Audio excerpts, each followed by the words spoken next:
Dear students, a very warm welcome to all of you in my today's lecture of business communication.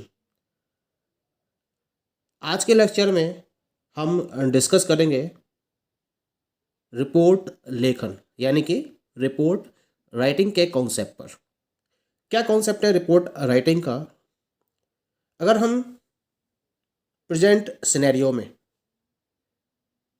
प्रबंधकीय विकसित समाज को जब देखते हैं तो महसूस होता है कि जो रिपोर्ट लेखन है वो हर स्थान पर आवश्यक हो चुका है। किसी भी व्यक्ति की बात करिए जो व्यस्त है, बिजनेस की एक्टिविटीज़ को परफॉर्म कर रहा है, बिजनेस से रिलेटेड डिफरेंट टाइप के वर्क्स को कंप्लीट कर रहा है, तो उन्हें कंप्लीट करने के रेफरेंस में वो सुबह से लेकर रात तक यानी कितने लोगों से मिलता है और सभी लोगों से व्यापारिक गतिविधियों पर वार्तालाप भी करता है, उनसे वादे भी करता है। इन सारे वायदों को निभाने के लिए उसके द्वारा नोट्स तैयार किए जाते हैं, यानी कि जिन पर्टिकुलर पर्सन से वो जो वायदे करता है या जो भी कार्य उसे उनके करने होते हैं तो उसको वो एक साथ याद तो रख नहीं सकता, तो क्या करता है उसको वो नोट कर लेता है अपने पास, उसकी एक नोटिंग तैयार कर लेता है और फिर वो उसी नोटिंग के आधार पर अपने कार्य को अंजाम देता है। अपना जो वर्क है वो कंप्लीट करता है उस पर्टिकुलर नोटिंग के बेसिस पर। अब जब हम मैनेजमेंट की बात करते हैं तो मैनेजमेंट यानी कि किसी भी पर्टिकुलर बिजनेस ऑर्गेनाइजेशन में जो असिस्टेंट पर्सन है, जो सहायक व्यक्ति है, वो क्या करता है उसी नोटिंग को बेस बनाते हुए अपने जो हायर ऑफिसर्स हैं या जो उसके उच्च अधिकारी हैं उनके इंस्ट्रक्शंस पर प्रॉपरली वर्क करता है। यानी कि उसके जो उच्च अधिकारी हैं वो उसको इंस्ट्रक्शन देते रहते हैं और उन इंस्ट्रक्शंस के बेसिस पर, उन निर्देशों के बेसिस पर वो अपने वर्क को परफॉर्म करता रहता है, अपनी ड्यूटीज़ को परफॉर्म करता रहता है। लेकिन उसने एक पर्टिकुलर टाइम पीरियड में, निश्चित समय में जो भी कार्य किया है उसे बताना तो होता है। तो किस तरह से बताएगा अपने उच्च अधिकारियों को? तो उसके लिए वो क्या करता है, एक विशेष रूप से रिपोर्ट लेखन का कार्य करता है, यानी कि उसे एक विस्तृत रूप से तैयार करता है। तो जो भी कार्य किया गया है उसको उसके द्वारा जब प्रस्तुत किया जाता है अपने उच्च अधिकारी के सामने तो रिपोर्ट लेखन इसी को कहते हैं। एग्जाम्पल के तौर पर मान लीजिए कि एक ऑर्गेनाइजेशन है और उसमें जो मार्केटिंग मैनेजर है, जो विपणन अधिकारी है, विपणन अध्यक्ष है, वो अपने सेल्स पर्सन द्वारा जितनी भी सेल्स की गई हैं उसके रेफरेंस में क्या मांगेगा? एक रिपोर्ट मांगेगा। ऑब्वियस है, चाहे वो डेली बेसिस पर रिपोर्ट हो, चाहे वो वीकली बेसिस पर रिपोर्ट हो, चाहे वो मंथली बेसिस पर रिपोर्ट हो। तो क्या करता है वो अपने सेल्स पर्सन से रिपोर्ट की डिमांड करता है कि भाई आपने क्या क्या किया, कितने प्रोडक्ट सेल करे, कहाँ कहाँ सेल किए। तो ये एक प्रॉपर रिपोर्ट सेल्स पर्सन को तैयार करनी होती है। तो इसको भी हम क्या कहेंगे? इसको भी हम रिपोर्ट लेखन की कैटेगरी में रखेंगे। ऐसे ही अगर हम डिफरेंट डिपार्टमेंट्स की बात करें तो जो डिफरेंट डिपार्टमेंट्स हैं, जो उनके मैनेजर्स हैं, जो उनके प्रबंधक हैं, वो क्या करते हैं अपने डिपार्टमेंट में काम करने वाले अपने असिस्टेंट्स से रिपोर्ट की डिमांड कर सकते हैं कि वो प्रेजेंट टाइम में क्या क्या वर्क परफॉर्म कर रहे हैं और फ्यूचर में उनकी क्या क्या योजनाएं हैं, किन किन पर्टिकुलर वर्क्स को उनके द्वारा परफॉर्म किया जाएगा। इसकी भी डिमांड उनके द्वारा की जा सकती है और इसके रेफरेंस में जो लेखन असिस्टेंस के द्वारा किया जाता है उसे हम रिपोर्ट लेखन का नाम देते हैं। एक विद्वान लेखक रहे हैं C.A. ब्राउन। तो C.A. ब्राउन ने अपने शब्दों में रिपोर्ट लेखन के बारे में बहुत ही सुंदर शब्द कहे हैं। क्या है ये शब्द उनके? रिपोर्ट लेखन एक व्यक्ति द्वारा दूसरे को संचार का वह माध्यम है जिसके जरिए वह सूचनाएं देता है जिसकी आवश्यकता है। इसके अंतर्गत घटित घटनाओं को सूचित करना भी शामिल है। तो C.A. ब्राउन ने स्पष्ट शब्दों में कहा है कि जब हमें सूचनाओं को प्रेषित करना होता है, जो बहुत जरूरी सूचनाएं होती हैं, जिनकी सबसे ज़्यादा आवश्यकता होती है, तो उन सूचनाओं को प्रेषित करने के लिए संचार का एक माध्यम चुना जाता है एक व्यक्ति द्वारा। तो उस संचार के माध्यम को हम रिपोर्ट लेखन का नाम देते हैं। जो भी घटनाएं घटित हुई हैं, उन सारी घटनाओं को इस रिपोर्ट लेखन के अंतर्गत सूचित किया जाता है। क्लियर? ये तो बात हो गई रिपोर्ट लेखन, रिपोर्ट राइटिंग की। अब हम बात करेंगे कि रिपोर्ट राइटिंग के मेन ऑब्जेक्टिव्स क्या हैं, उसके मुख्य उद्देश्य क्या क्या हैं। तो रिपोर्ट के उद्देश्यों की बात को हम आगे बढ़ाते हुए कुछ तथ्यों को प्रस्तुत करेंगे जो इसके मुख्य उद्देश्य को डिफाइन करेंगे। रिपोर्ट है क्या? रिपोर्ट में हम किसी भी पर्टिकुलर विषय का कंप्लीट स्टडी करते हैं, पूर्ण अध्ययन करते हैं, फिर उससे रिलेटेड जितने भी तथ्य हैं, फैक्ट्स हैं, इंफॉर्मेशंस हैं, सूचनाएं हैं, उनको कलेक्ट करते हैं, उनको प्रॉपर्ली इंस्पेक्ट करते हैं, और इंस्पेक्शन करने के बाद एक प्रॉपर कंक्लूजन यानी कि निष्कर्ष भी निकाला जाता है। और फिर लास्ट में इस जांच के संबंध में, इस इंस्पेक्शन के संबंध में हम अपने सजेशंस को भी बहुत ही वैज्ञानिक साइंटिफिक वे में प्रेजेंट करते हैं। तो हम इसे रिपोर्ट का नाम देते हैं।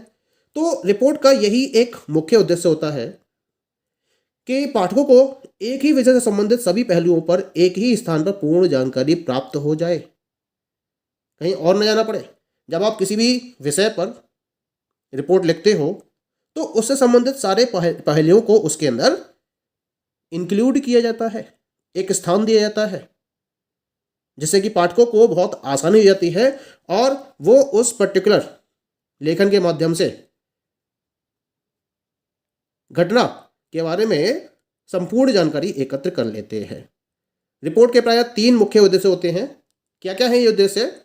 एक बार हम इसको देख लेते हैं। सबसे पहला उद्देश्य है किसी विषय पर पूर्ण जानकारी एक ही स्थान पर उपलब्ध कराना। इसी वजह से रिपोर्ट लिखी जाती है।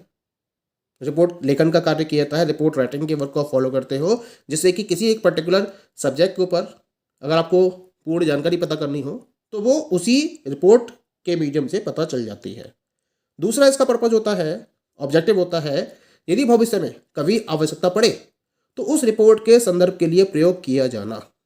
यानी कि फर्दर अगर कोई और बंदा उस सब्जेक्ट के बारे में कोई और रिपोर्ट लिखता है तो आज की डेट में आपने जो रिपोर्ट लिखी हुई है इसको रेफरेंस, संदर्भ के तौर पर भी प्रयोग किया जा सकता है अगर जरूरत पड़ती है तो।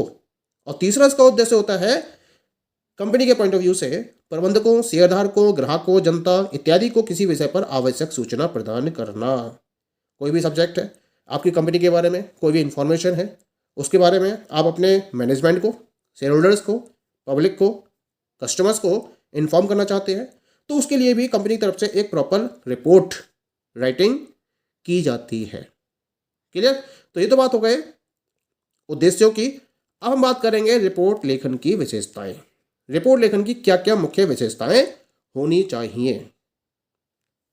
हम सभी को पता है कि जब किसी व्यक्ति द्वारा कोई भी कार्य किया जाता है तो वो उस किए हुए कार्य को अपने उच्चाधिकारियों के सम्मुख बहुत ही सुंदर तरीके से प्रस्तुत करना चाहता है और करना भी चाहिए।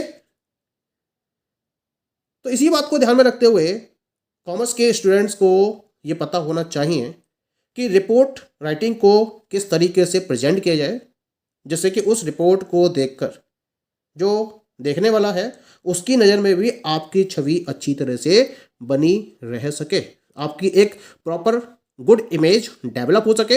इसके लिए रिपोर्ट राइटिंग के अंदर कुछ पर्टिकुलर पॉइंट्स को आपको जरूर इंक्लूड किया जाना चाहिए। क्या क्या है वो पर्टिकुलर सावधानियाँ, प्रिकॉशंस, या कह सकते हैं हम रिपोर्ट लेखन की विशेषताएं, जिनको ध्यान में रखते हुए आपको रिपोर्ट लिखनी चाहिए। सबसे पहले पॉइंट की बात करते हैं, रिपोर्ट लेखन सत्य पर आधारित हो। यानी कि आप जिस किसी भी विषय पर रिपोर्ट राइटिंग को आगे बढ़ा रहे हो या जो भी बात आप शामिल कर रहे हो अपनी रिपोर्ट राइटिंग में, उसे बहुत ही सुंदर और अच्छे शब्दों में प्रस्तुत किया जाना बहुत ज़रूरी है। ये आपकी विशेषता है कि आप कितना सुंदर और कितने अच्छे शब्दों के साथ में उसे प्रस्तुत कर सकते हो। झूठ इसके अंदर बिल्कुल भी नहीं होना चाहिए। यानी कि रिपोर्ट लिखते समय केवल और केवल आपको ट्रुथ ही फॉलो करना है, कुछ भी उसके अंदर झूठ नहीं होना चाहिए, क्योंकि अगर झूठ उसके अंदर शामिल होगा तो जो रिपोर्ट है उसकी प्रामाणिकता कम होती चली जाती है। प्रस्तुत करने का तरीका हर किसी का अलग अलग हो सकता है, लेकिन ट्रुथ होना उसके अंदर बहुत जरूरी है, सत्यता होनी बहुत जरूरी है, नहीं तो प्रामाणिकता खो देगी आपकी रिपोर्ट अगर आप ऐसा नहीं करते हैं। दूसरा पॉइंट है इसके रिलेशन में, रिपोर्ट स्पष्ट एवं संक्षिप्त होनी चाहिए। ये दूसरा पॉइंट आपको ध्यान रखना है कि जो रिपोर्ट आपके द्वारा लिखी जा रही है वो कैसी होनी चाहिए, वो आपकी बहुत ही ज़्यादा क्लियर और कंसाइज होनी चाहिए, संक्षिप्त होनी चाहिए। रिपोर्ट की भाषा इतनी स्पष्ट होनी चाहिए जिससे कि सामने वाले को या पढ़ने वाले को अच्छी तरीके से समझ में आ सके कि आप क्या लिखना चाह रहे हो और उस रिपोर्ट के माध्यम से आप क्या बताना चाह रहे हो। कभी भी इसके दो अर्थ नहीं होने चाहिए, द्विअर्थी शब्दों का इस्तेमाल आपको बिल्कुल भी नहीं करना है। भाषा जो है आपकी, जो लैंग्वेज है, वो बहुत ही ज़्यादा संयत होनी चाहिए, बहुत ही ज़्यादा कंट्रोल में होनी चाहिए, और जितनी सिंपल भाषा आप प्रयोग कर सकते हो उतनी सिंपल भाषा का आप प्रयोग कीजिए, जिससे कि कोई भी साधारण व्यक्ति उसे आसानी से पढ़ सके और पढ़ने के बाद उसको आसानी से समझ सके। तो आपकी रिपोर्ट एक सुंदर रिपोर्ट में इंक्लूड की जाएगी। तीसरा इसमें पॉइंट आता है, रिपोर्ट कड़ीबद्ध होनी चाहिए, यानी कि एक पर्टिकुलर सीरियल में होनी चाहिए। ये भी रिपोर्ट लेखन की एक अपनी अलग तरह की विशेषता है, अलग तरह की एक प्रॉपर्टी है इसकी। क्योंकि होता क्या है कि एक कभी कभी एक अच्छा रिपोर्ट लेखक है जिसको बहुत अच्छा एक्सपीरियंस रहा होता है रिपोर्ट लिखने का, वो भी कभी कभी ऐसी गलती कर देता है कि वो जो सूचनाएं उसे देनी होती हैं अपनी रिपोर्ट में, उसको वो कड़ीबद्ध नहीं लिख पाता है। यानी कि जो सूचना उसे बाद में दी जानी होती है उसे वो पहले दे देता है, और जिस घटना को उसे रिपोर्ट में पहले लिखना होता है उसे वो बाद में लिख देता है। इससे क्या होगा, जो रीडर्स हैं वो क्या हो जाएंगे, कन्फ्यूज हो जाएंगे, और कन्फ्यूज हो जाएंगे तो उन्हें दिक्कत होगी, वो समझ नहीं पाएंगे कि लेखक अपनी रिपोर्ट में क्या लिखना चाह रहा है। इसी वजह से जो आपकी रिपोर्ट है वो हमेशा एक कड़ीबद्ध तरीके से लिखी होनी चाहिए। ठीक है। Next and the last property और feature of report writing is विशेष बातों को रेखांकित करें। अक्सर क्या देखा जाता है कि जो बिजनेस मैनेजमेंट होता है उसमें डेली आप रिपोर्ट राइटिंग को फॉलो करते हो और एक यूनिफॉर्मिटी सी आ जाती है। जब आप डेली बेसिस पर रिपोर्ट लिखते रहते हो तो कहीं ना कहीं एक यूनिफॉर्मिटी यानी कि एक रूपता सी आ जाती है, जिससे होता क्या है कि जो देखने वाले हैं उनका ध्यान कभी कभी ऐसी बातों पर नहीं पड़ पाता जो उसके अंदर आवश्यक होती हैं। आपने पूरी एक रिपोर्ट लिख कर दी, अब डेली बेसिस पर आप रिपोर्ट तैयार करते हो, लेकिन आपने किसी पर्टिकुलर डे में उसमें कुछ इंपॉर्टेंट पॉइंट्स इंक्लूड करें, लेकिन क्योंकि एक रूपता सी आ गई है रोज रोज रिपोर्ट पढ़ते हुए, तो जो सीनियर्स हैं वो कभी कभी उन बातों को नोट नहीं कर पाते हैं जो कि बहुत ज़रूरी होती हैं। इसी वजह से जो आप डेली बेसिस पर, रूटीन बेसिस पर रिपोर्ट प्रोवाइड कर रहे हैं, अगर आपने उसके अंदर कोई स्पेशल फैक्ट्स इंक्लूड किए हैं तो उनको बोल्ड लेटर्स में या फिर उनको अंडरलाइन रेखांकित अवश्य किया जाना चाहिए, जिससे कि पढ़ने वाले की निगाह में वो चीज़ आ सके।